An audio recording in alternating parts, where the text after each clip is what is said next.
Last week my friend put a question on Facebook saying that she had pain running from the back of her glutes down the back of her leg. What could it be? How can she sort it out? Sounded to me a lot like sciatic nerve pressure. And loads of people were responding saying, yeah, I've got the same thing, what can I do about it? And there's a few helpful stretches that you can do to help combat it. But it can start in two places. So it can start at the bottom of the back and refer down through the glutes and down through the back of the leg, or it can start in the glutes. I'm not a medical professional. Please go and get it checked out, especially if it starts in the lower back, because it starts at the joints of the spine. So it's really important. Don't just listen to anything that I say. Go and get it checked out. But I'm just going to talk today about how it can start in your glutes and refer down the back of your leg. The sciatic nerve starts in the spine, runs through your glutes, down the back of your thigh, down the back of your knee, down your calf to your foot. When pain starts, when there's pressure on the sciatic nerve in your glutes, it can refer down the back of your leg all the way, it can go all the way down to your foot. And refer basically means the pain shoots down the nerve and it feels as though it's in your leg when it's not. It's starting in your glutes. It's not entirely known why, I don't think, why it happens, but there's a couple of theories that when the muscles are worked really hard and they spasm, it can create pressure on the nerve. If you've done a hard glute workout, the medius and maximus and minimus can squeeze on the sciatic nerve because it runs through the middle. Another theory is piriformis syndrome. So your piriformis muscle is located, sorry I keep having to show you my bum, is located at the bottom of the pelvis here and goes round to the top of the thigh, and it aids in external leg rotation like this. When people are at work, when they're sitting down, rather than have their legs forward, they tend to be leaning forward and end up having their legs pointing outwards. Basically, the piriformis muscle, in this case, is constantly contracting, which means that it can go tight over time. When it's like this, it's stretching. When it's like this, it's contracting. So when people constantly sit like this, it's contracting and it's getting shorter. What that means is it's putting pressure on the sciatic nerve, which runs underneath the piriformis muscle. I'll show you some stretches that you can do to help if you've got it already, or to prevent it happening in the first place. Okay. Lift with the legs. Really, really good stretch for it is pigeon pose, but pigeon pose can be really, really difficult to get into in the first place. So I'm going to show you some easy variations of pigeon pose.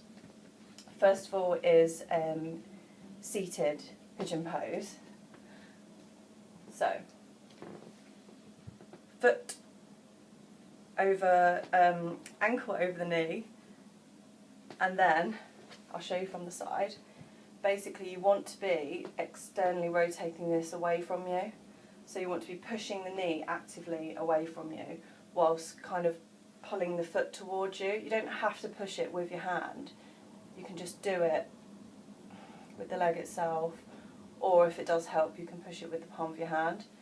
If that isn't enough of a stretch, over time, or maybe immediately, you can walk forward, or shuffle forward rather, and that will cause more of a stretch down here. It will stretch your piriformis here. I can feel it around about here. I don't think I could get any closer. So hold it for around about 30 to 60 seconds. You can come out of it and then, you know, shake it out, come back into it again. But you want to be holding it where it's comfortable. You don't want to overstretch because that's counterproductive. And you're doing one hip at a time here. Hope my foot isn't dirty. You're doing one hip at a time here, so you have to cross over and do the other hip and then sit there and do that. You want to be doing both of them, not just the one that's tight. You want to keep your body balanced and loose on both sides. You don't want to end up with one side tighter than the other, and prevention is better than cure. Again, another variation of pigeon pose is to cross one leg over. You may only be able to get it to here, you may be able to get it all the way over. But the aim is to have the bottoms of your feet facing behind you, your toes facing either side, and both your bum cheeks on the floor. So, if you can only get your leg here and have both your bum cheeks on the floor, if it starts moving off, keep it here, and then you sit in this position. This might be, again, enough of a stretch for you, but you may be able to start creeping forward, and then forward and forward. I find that I can sit in this one for a longer time, and if I breathe into it, my muscles will loosen and then I can creep a little bit forward. But again, only go where it's comfortable, don't go where it hurts, because if you overstretch, your muscles contract and it becomes counterproductive. They actually get tighter. The leg over the top is the hip that you're stretching. Again, you will have to switch over and do the other hip and stay there for around about a minute, or as close to a minute as you can. Another variation, lay on your back. It's basically the seated one, but laying on your back. Raise one leg in the air, ankle over the knee, pushing this knee away from you, and interlace your fingers behind your thigh.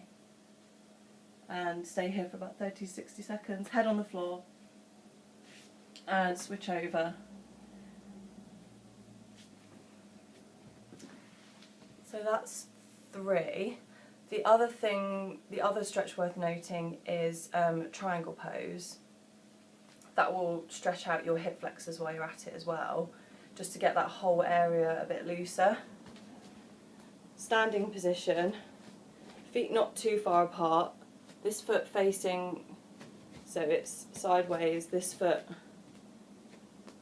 facing away from it, and you want to rotate your hip outwards and come down your leg and hold your leg where you start to feel a comfortable stretch. You don't want to just be going down as far as possible, because also you start to lean in.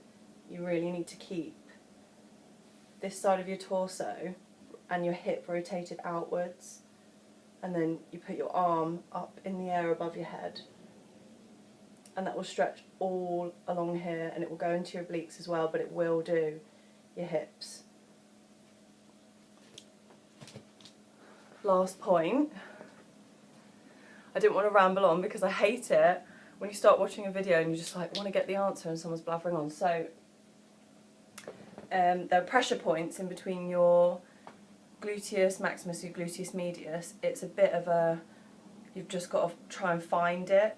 Roughly, it's about here. Okay. So you get a ball. I've got a poker ball. My cousin crocheted it for me. I haven't got a solid ball in my house.